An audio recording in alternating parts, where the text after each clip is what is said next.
Ooh, well, that was certainly something.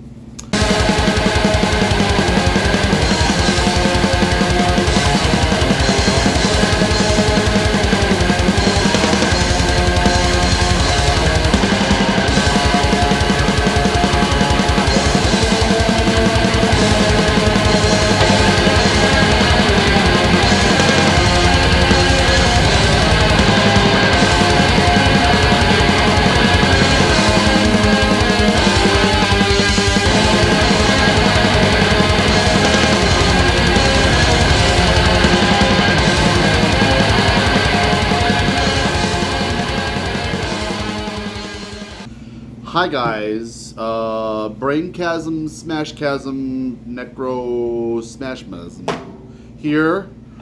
It's like I'm crawling back into my brain. I just got done listening to the new Imperial Triumphant record called The Spirit of Ecstasy. I don't have a physical copy of this yet, but I was really dying of curiosity and just kind of needed it tonight. So checked it out, and I have some thoughts about it. Wow, where to begin?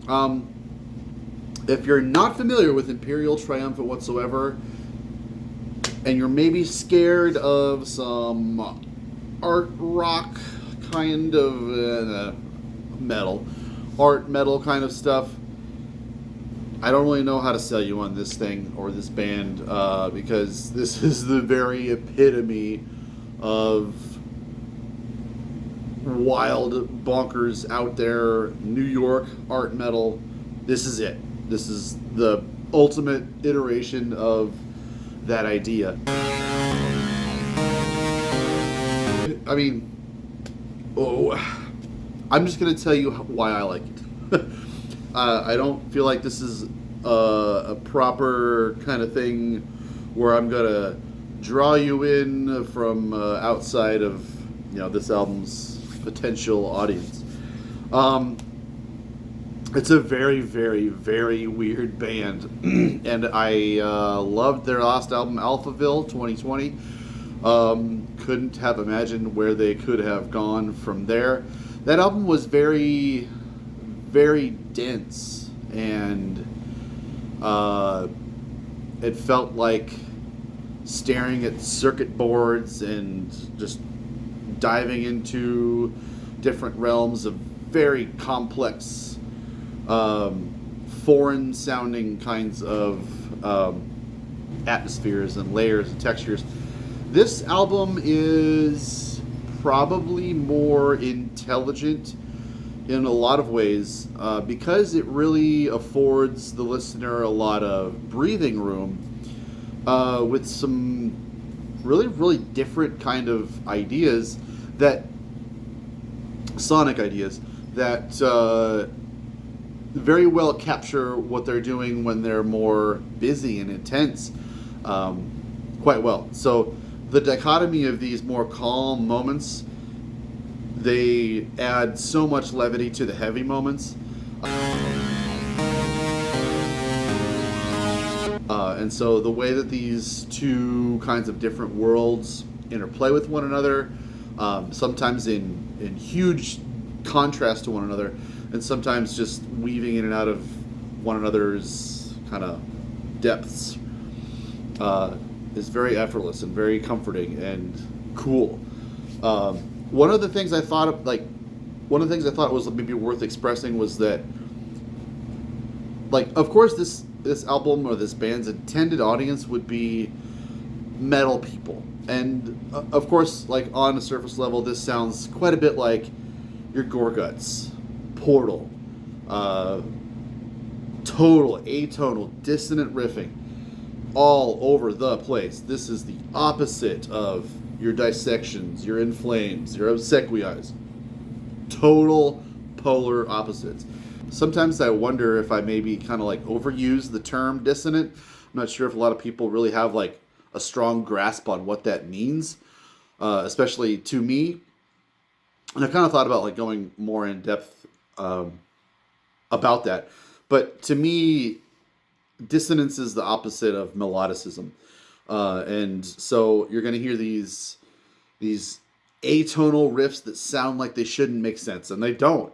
They're in a very weird tuning, and the guitar player even says he uses his guitar to kind of mimic sounds that he hears on the streets of New York, like uh, traffic and screeching rails of trains, sirens, just all that cacophony and environment that you would hear in New York. I haven't been in New York, but I can imagine what that's like. Taking all of that environment texturally and trying to like embody those sonic environments in a like an art metal kind of context. And I think that's a very interesting way to go about doing this kind of thing. I think a lot of people kind of categorize this as like a avant-garde black metal kind of thing, or like a jazz black metal kind of thing. And like, I wouldn't say that's really wrong, but that's not really saying much. It's really kind of leading you off on a path. It's not that familiar of a thing, really. Imperial Triumphant, I think, deserves a lot of credit for doing something that is very, very stepped away from anything it might, ordinarily be connected to. This is a departure from metal. This is a departure from jazz. This is definitely a departure from black metal. It really, really has a ton of things in common with your more, I guess, complex noise albums. I really can't think of anything off the top of my head, but I enjoy this on a more like multi-level, multi-layer kind of textural kind of sense than I do like a headbanging kind of thing. In metal you expect there to be like these chunky, heavy parts with tremolo riffing or palm muted chunky riffs. That is all gone here. None of the things that most of us love about metal is here in the Spirit of Ecstasy. But it is heavy.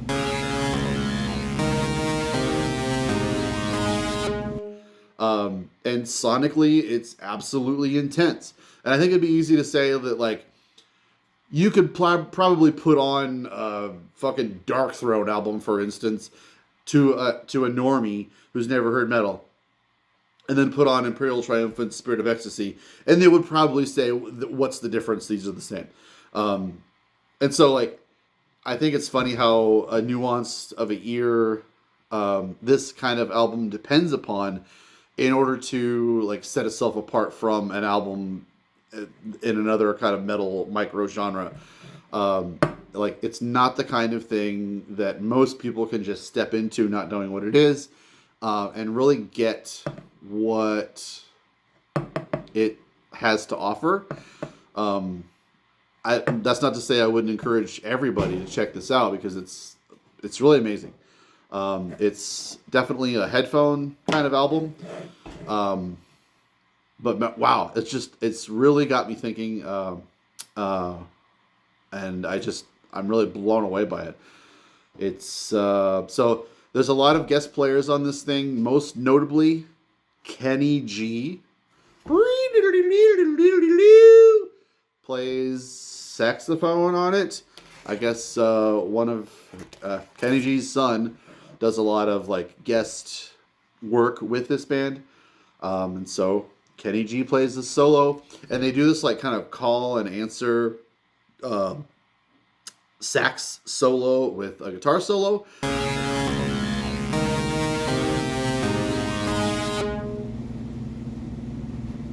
Which is really interesting. The interplay between those two instruments is awesome. So there's a lot of areas in the album where they'll establish a really dark, murky, sort of hard to discern pattern or series of layers. And then once you become familiar with how that's going, it's usually adorned by something really stepping out into the limelight as a solo. There's a lot of guest players on this album that have solos on various instruments throughout it. And I really like how there's kind of this expected, I guess, what's the word I'm looking for? Like, you just kind of get used to understanding how at any turn, from any corner, some soloist could step out of the dark and play some nightmarish guitar solo. Alex Skolnick plays a guitar solo on this thing. Trace Bruance, who produced the album, you might know him from Mr. Bungle. I love him from Secret Chiefs 3. He also plays a guitar solo on it. He played in Faith No More. Snake from Voivod sings on this thing. There's a lot of guest players, and it's really, really fun. It makes it feel like it's a collaborative kind of thing. And from what I read, the band actually just says, "We want you to play on our album. Do whatever the fuck you want." I think that's awesome. That really, like, that lets the artist breathe their own personality, and it lets them be like reactionary to what the band has offered them to play a part on. So, this is a really, really interesting album. It's exciting. I would love to hear more. I don't know. I want to say I would love to hear more bands try to pull off things like this, but there probably are, and it's probably not nearly as good as this is. They're obviously insanely talented musicians, but I love how ordinarily when you hear this kind of thing, not that there is a lot of things like this, you know, an art rock, jazzy, techie, technical kind of black death metal kind of thing, ordinarily they spend so much of their energy just being relentless with their brand of ideas.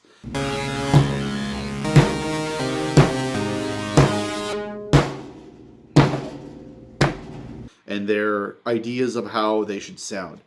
And in metal, you can get away with just being 1,000,000% your idea and personality all the time, and sometimes it works. A lot of times, I think for me and a lot of people, it doesn't work. It's too much. There's a lot of bands that, like, I'm not gonna like throw anybody under the bus here, but like I feel like this ordinarily is the kind of thing that would be done too much. And so there's definitely, I think, a maturity to this album and their discography by offering a diversity in sonic ideas, which makes it accessible and enjoyable and something worth coming back to. So, yeah, I can't wait to listen to this again. It's been a long time since I put on an album where I put it down and went, whoo, wow, that was something amazing. I'm really just swept off my feet here. Yeah, that was what I needed. That's what keeps me coming back to music. Yeah, sorry this is like a quiet background video, but who needs it? This is a crazy album. If you want something out of the ordinary, I challenge you to listen to Spirit of Ecstasy by Imperial Triumphant. It is magnificent. So, that's my review. I guess I'll leave you with that. I hope you check out this album. They're on tour with Zeal and Ardor coming up in the fall. I might go swing up to Chicago and check them out. We'll see. But yeah, great album. Contender for album of the year for me. Thanks for watching. We'll see you next time. Woohoo! That was a great video. And it was made possible mostly by me, but also thanks to the never-ending, undying love and support of my Patreon subscribers, some of whom are... If you would like to be a part of supporting my channel and encouraging me to make more content that's as good as the one you just watched, join the Patreon. It's $6.66 a month, and I would appreciate your support. Thanks for watching either way.